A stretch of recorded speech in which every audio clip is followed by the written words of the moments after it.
दोस्तों कैसे हैं आप लोग। स्वागत है आप सभी लोगों का, आप सभी के अपने चैनल सपोर्टिंग आप फार्मेसी में। आज का ये वीडियो आप सभी लोगों के लिए बहुत ही महत्वपूर्ण होने वाला है, क्योंकि आज की इस वीडियो में आप सभी लोगों को बताने वाला हूं कि अगर मान लीजिए किसी को कोई भी दवा रिएक्शन कर देता है, बहुत ज़्यादा केसेस में कभी कभी देखा जाता है, हमेशा नहीं, लेकिन अगर मान लीजिए बाय द वे किसी को कोई भी दवा रिएक्शन कर देता है, तब उस कंडीशन में क्या करना है। पहली बात तो परेशान नहीं होना है, उसको कैसे हैंडल करना है, किस तरह से कौन से मेडिसिन देना है, वो सारी बात आप लोगों को यहाँ पर एक ही वीडियो में पूरा डिटेल बताने वाला हूँ। सबसे पहली बात ये बताऊँगा दवा रिएक्शन कैसे करता है। दवा रिएक्शन करने पर कॉमन सिम्टम कौन से देखे जाते हैं, सीवियर सिम्टम कौन से देखे जाते हैं सीवियर कंडीशन में, ये सारी बात आपको बताऊंगा और फिर सारे मेडिसिन के बारे में एकदम आसान भाषा में बताऊंगा। तो आज का वीडियो बहुत ही महत्वपूर्ण है। अगर आप मेडिकल के छात्र हैं, आप प्रैक्टिस करने वाले छात्र हैं, एक बार इस वीडियो को पूरा देख लेते हैं तो सारी जानकारी एकदम आसान भाषा में आपको हो जाएगा।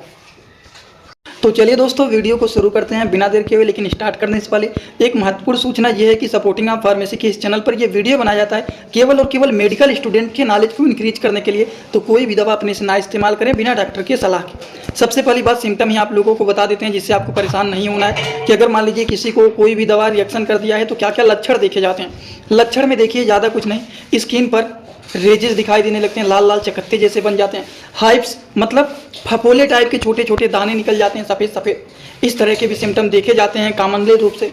त्वचा पर ईचिंग की समस्या, खुजली जैसे महसूस होना, इस तरह के भी प्रॉब्लम देखे जाते हैं। स्वेलिंग का प्रॉब्लम, सूजन होने लगेगा, ब्रीदिंग प्रॉब्लम होने लगेगा, शॉर्टनेस ऑफ ब्रीदिंग हो जाएगा, सांस लेने में दिक्कत होने लगेगा, ये सारी प्रॉब्लम देखे जाते हैं। इस तरह के जो सिम्टम होते हैं ये कॉमन सिम्टम होते हैं कि अगर दवा मान लीजिए रिएक्शन कर दिया है, कॉमन रूप से अगर कोई सिम्टम दिख रहा है तो इस तरह से सिम्टम दिख सकते हैं, इस तरह से लक्षण दिख सकते हैं। लेकिन अगर मान लीजिए दवा रिएक्शन कर दिया है, सीवियर लक्षण दिख रहे हैं, ज़्यादा खतरनाक कंडीशन दिख रहे हैं, तो उसमें क्या क्या लक्षण देखे जा सकते हैं। तो अगर किसी को ज़्यादा दिक्कत होता है तो उस कंडीशन में क्या क्या दिक्कतें देखी जा सकती हैं, चलिए उसको भी जान लेते हैं। ये है सीवियर सिम्टम कि अगर ज़्यादा साइड इफेक्ट कर दिया है, ज़्यादा दिक्कत हो गया है, दवा रिएक्शन कर दिया है, तो ब्रीदिंग ट्रबल हो सकता है, सांस लेने में परेशानी हो सकता है, जी मचलाना, उल्टी होना, डाइजीनेस मतलब चक्कर आना, वीक या फिर फास्ट हो जाना, पल्स रेट घट जाना या फिर बढ़ जाना, इस तरह की भी प्रॉब्लम देखे जा सकते हैं। ब्लड प्रेशर का ड्रॉप हो जाना, ब्लड प्रेशर घट जाना, सीजर मतलब झटका आना और लॉस ऑफ कॉन्शियसनेस, तो इस तरह के दोस्तों प्रॉब्लम देखे जाते हैं सीवियर कंडीशन में। जब ज़्यादा दवा रिएक्शन कर देता है, कंडीशन ज़्यादा खराब हो जाता है, तब उस कंडीशन में इस तरह के सिम्टम देखे जाते हैं। अगर कॉमन रूप से होगा तो त्वचा पर लालिमा हो जाना, खुजली होना, दाने निकल जाना, सांस लेने में हल्का फुल्का दिक्कत होना, इस तरह के कॉमन सिम्टम होते हैं। और ये जो सारे बताए हैं ये सारे के सारे सीवियर सिम्टम होते हैं। तो बेसिक बात है, ये आप लोगों को पता रहना चाहिए। लेकिन एक बात जो बताने जा रहा हूँ इससे आपको बहुत ज़्यादा बेनिफिट मिलने वाला है कि कुछ ऐसी भी दवाइयाँ होती हैं जो कि ज़्यादातर पेशेंट को साइड इफेक्ट कर ही देती हैं। इस तरह के भी कुछ मेडिसिन होते हैं। तो अगर किसी ने उस तरह का मेडिसिन का यूज़ किया है, आप पूछते हैं ना कि आपने कौन सा मेडिसिन खाया है, अगर वो मेडिसिन बताते हैं तो आपको हाँ तुरंत समझ में आ जाना चाहिए कि हाँ ये दवा रिएक्शन कर देता है। तो उस तरह की भी दवाइयाँ चलिए आपको बता देता हूँ कि कॉमन रूप से कुछ ऐसे भी मेडिसिन होती हैं जो कि ज़्यादातर दवा रिएक्शन शो कर देता है। जैसे कि एग्जाम्पल की बात करें तो एंटीबायोटिक मेडिसिन में जैसे कि पेनिसिलिन होता है, या फिर पेन रिलीवर में शरीर में दर्द हो रहा है तो किसी ने एस्प्रिन का यूज किया है, आइबुप्रोफेन का यूज किया है। तो इस तरह के जो मेडिसिन होते हैं, एंटीबायोटिक में पेनिसिलिन हो गया, पेन रिलीवर में एस्प्रिन हो गया, आइबुप्रोफेन हो गया, ये क्या होते हैं कभी कभी ये दवा रिएक्शन ही कर देते हैं कभी कभी। ठीक इस तरह में ज़्यादातर देखे जाते हैं। कैंसर के मेडिसिन में भी देखा जाता है, ज़्यादातर लोगों में ये दवा रिएक्शन कर देता है। कुछ ऑटो इम्यून ड्रग होते हैं, इसके भी यूज करने के द्वारा देखा जाता है ज़्यादातर लोगों में ये दवा उनको रिएक्शन कर देता है। तो कॉमनली देखा जाता है कि कुछ इस तरह के जो मेडिसिन होते हैं ये ज़्यादातर रिएक्शन शो ही कर देते हैं। जैसे कि एग्जाम्पल में इस तरह के कुछ मेडिसिन होते हैं। अभी तक इतना सारा बात बताएं, लेकिन आप लोगों के मन में एक क्वेश्चन चल जाना चाहिए कि ये दवा खाते हैं, दवा ठीक होने के लिए खाते हैं, लेकिन ये दवा रिएक्शन कैसे कर देता है। तो अब आप लोगों को थोड़ी सी ये भी बात बताऊंगा कि ये दवा रिएक्शन कैसे करता है, ये जानना बहुत ही ज़रूरी है। अगर आप मेडिकल के स्टूडेंट हैं, आप लोगों को ये बात एकदम अच्छे से पता रहना चाहिए कि दवा रिएक्शन कैसे करता है। तो मेन टॉपिक हमारा यही है कि दवा रिएक्शन कैसे करता है, दवा रिएक्शन करने का कारण क्या होता है, इसको चलिए जान लेते हैं। हाउ ड्रग एलर्जी हैपेंस मतलब दवा रिएक्शन कैसे करता है, कैसे होता है दवा का रिएक्शन। सबसे पहली बात, अगर मान लीजिए हमने कोई भी दवा खाया तो हमारा इम्यूनिटी सिस्टम जो होता है, जो प्रतिरोधक क्षमता होता है, वह सबसे पहले डिटेक्ट करता है कि जो हमने दवा खाया है वो हमारे शरीर के लिए ठीक है या फिर हार्मफुल है, हार्मफुल तो नहीं ना है। ये सारी चीज़ों को डिटेक्ट करने का काम करता है। अगर बाय द वे हमारा इम्यूनिटी सिस्टम यह फाइंड कर लेता है कि जो दवा हमने खाया है वो हार्मफुल है हमारे शरीर के लिए। मिस्टेक भी अगर हो गया, अगर उसे लग गया कि हमने जो दवा खाया है वो हमारे शरीर के लिए, हमारी बॉडी के लिए हार्मफुल है, तो उस कंडीशन में वो एंटीबॉडी बनाने लगता है उसके अगेंस्ट, और इसकी वजह से देखा जाता है कि वो दवा रिएक्शन कर देता है। यही पूरी की पूरी कहानी होता है। जो लोग शुद्ध इंग्लिश भाषा में जानना चाहते हैं उनको भी बता देता हूँ। Once your immunity system detect a drug as a harmful substance, it develop an antibody specific to that drug. उस ड्रग के अगेंस्ट ये एंटीबॉडी को डेवलप करने लगता है, जिसकी वजह से ड्रग जो होता है वो रिएक्शन शो करने लगते हैं, और इसी पूरे कंडीशन को बोला जाता है कि दवा इनको रिएक्शन कर दिया है।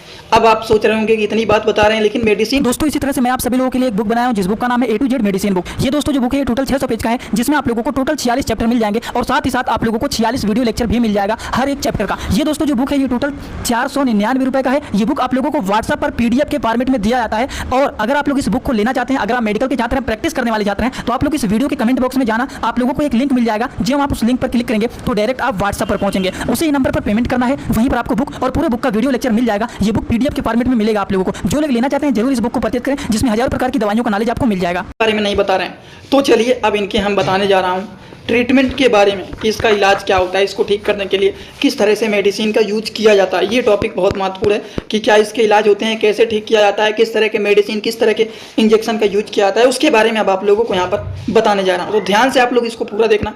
अगर ना समझ में आए तो कमेंट बॉक्स में जरूर बताइएगा, क्योंकि मेडिसिन जानना बहुत ही जरूरी होता है। सबसे पहला जो मेडिसिन होता है वो एविल। अगर मान लीजिए ईचिंग ज़्यादा हो रहा है तो उस कंडीशन में एविल आते हैं, टैबलेट होता है, उसको आप यूज कर सकते हैं। लेकिन कंडीशन खराब है तो एविल और डेकाडान, एविल इंजेक्शन और डेकाडान इंजेक्शन। डेकाडान जो होता है, जिसका साल्ट नेम होता है डेक्सोमेथासोन सोडियम फास्फेट इंजेक्शन, डेकाडान के नाम से फेमस होता है। ये एक प्रकार के स्टेरॉइडल मेडिसिन होते हैं, जिसको एविल के साथ मिक्स करके लगाया जाता है, जिससे पेशेंट को जल्दी से आराम हो जाए। इसको इसलिए लगाया जाता है जिससे अगर मान लीजिए दवा ने रिएक्शन कर दिया है, उनको एलर्जी हो गया है, या फिर स्किन में ईचिंग हो रहा है, या फिर स्किन पर रेजेस निकल गए हैं, लाल लाल चकत्ते निकल गए, वो सारी चीज़ों को ठीक करने के लिए एविल और डेक्सोमेथासोन सोडियम फास्फेट इंजेक्शन, जो कि इंडियन फार्माकोपिया का इंजेक्शन है, ये दोनों को आपस में मिक्स करके इस इंजेक्शन को IV रूट से लगाया जाता है, इंट्रावेनस नस में लगाया जाता है इसको, जिससे पेशेंट को जल्द से जल्द आराम मिले।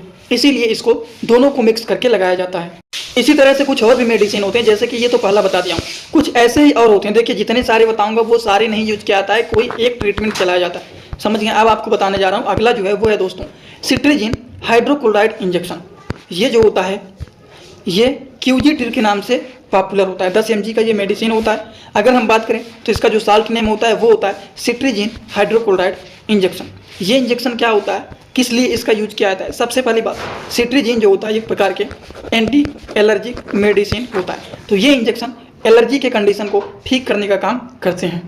तो ये भी जो इंजेक्शन होता है एलर्जी के कंडीशन को ठीक करने के लिए बहुत ही अच्छे इंजेक्शन ये भी माने जाते हैं। तो दवा रिएक्शन करता है, एलर्जी हो गया है, ईचिंग हो रहा है, रेजेज हो गए हैं, हाइप्स हो गए हैं, उस कंडीशन में इस तरह के इंजेक्शन का यूज किया जाता है। अब आपको बताने जा रहे हैं कुछ और भी मेडिसिन के बारे में, जो कि ये होता है प्रोमेथाजिन इंजेक्शन। इस इंजेक्शन के बारे में थोड़ा सा हम डिटेल अगर समझें तो ये जो होता है प्रोमवेल के नाम से पॉपुलर माना जाता है, जिसका साल्ट नेम होता है प्रोमेथाजिन इंजेक्शन। हम बात करें तो ये वेलोना फार्मा कंपनी के द्वारा इसको मैन्युफैक्चर किया गया है। अगर हम इनके रूट के बारे में बात करें तो इसको IM रूट से भी लगाया जा सकता है, IV रूट से भी इसको लगाया जा सकता है। IM का मतलब होता है इंट्रामस्कुलर, मतलब मांसपेशियों में भी लगा सकते हैं और नस में भी इसको लगाया जा सकता है। अगर हम बात करें दवा रिएक्शन किया है तो उस कंडीशन में इस तरह के भी इंजेक्शन पॉपुलर माने जाते हैं। पेशेंट को आराम दिलाने के लिए इस तरह के भी इंजेक्शन यूज किए जाते हैं। हम इनकी अगर डोज के बारे में बात करें तो 0.5 mg पर किलोग्राम के बेसिस पर according to the patient condition इसको लगाया जाता है। पेशेंट का कंडीशन कैसा है, पेशेंट का एज कितना है, वो सारी चीज़ों को देखते हुए डिसाइड किया जाता है कि मतलब कितना देना है, कितने mg का दवा देना है। जैसे किसी को बुखार हुआ है तो पैरासीटामॉल के नाम से जितने सारे मेडिसिन आते हैं, 250 mg के, 500 mg के, 650, तो बच्चों के लिए 100 mg के सिरप, 200 mg के सिरप आते हैं, तो वो सब सिरप जो होते हैं दिए जाते हैं कंडीशन देखते हुए, एज को देखते हुए। तो उसी तरह से इस मेडिसिन को भी सेम टू सेम उसी तरह से कंडीशन को देखते हुए, एज को देखते हुए डिसाइड किया जाता है डोज को। एक और इंजेक्शन के बारे में बताने वाला हूं जो कि दवा रिएक्शन कर देता है, तो उस कंडीशन में यूज किए जाते हैं, लेकिन वो हॉस्पिटल लेवल पर यूज किए जाते हैं, वो तुरंत कोई नहीं यूज कर देता। अगर कंडीशन ज़्यादा खराब है हॉस्पिटल लेवल पर डॉक्टर के प्रिस्क्रिप्शन के द्वारा ही उस इंजेक्शन को यूज किया जाता है, जब तक पेशेंट के पूरे कंडीशन को नहीं देख लिया जाता। तो ये जो इंजेक्शन है दोस्तों वो है एफिनेफ्रिन इंजेक्शन।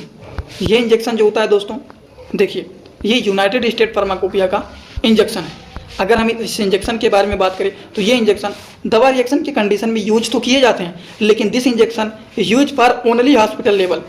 ये केवल और केवल हॉस्पिटल लेवल पर ही पेशेंट के एज, कंडीशन, वो सारी चीज़ों को देखते हुए डिसाइड किया जाता है कि इस इंजेक्शन को लगाना है कि नहीं लगाना है। ये सारी चीज़ तब डिसाइड किया जाता है। तो आई होप आप सभी लोगों को ये सारी बात एकदम अच्छे से समझ में आ गया होगा। शायद ही कोई ऐसा होगा जिनको कोई भी डाउट होगा। अगर आप लोगों को ये सारी बात समझ में आया हो तो आप सभी लोग सीधा सीधा कमेंट बॉक्स में आएंगे और अपना फीडबैक जरूर देंगे कि आज का ये वीडियो कैसा लगा। जाने से पहले वीडियो को एक लाइक ज़रूर कर देना और एक कमेंट जरूर कर देना। और आज का वीडियो यहीं पर होता है कंप्लीट। तो thanks for watching, like, comment, share and subscribe this channel.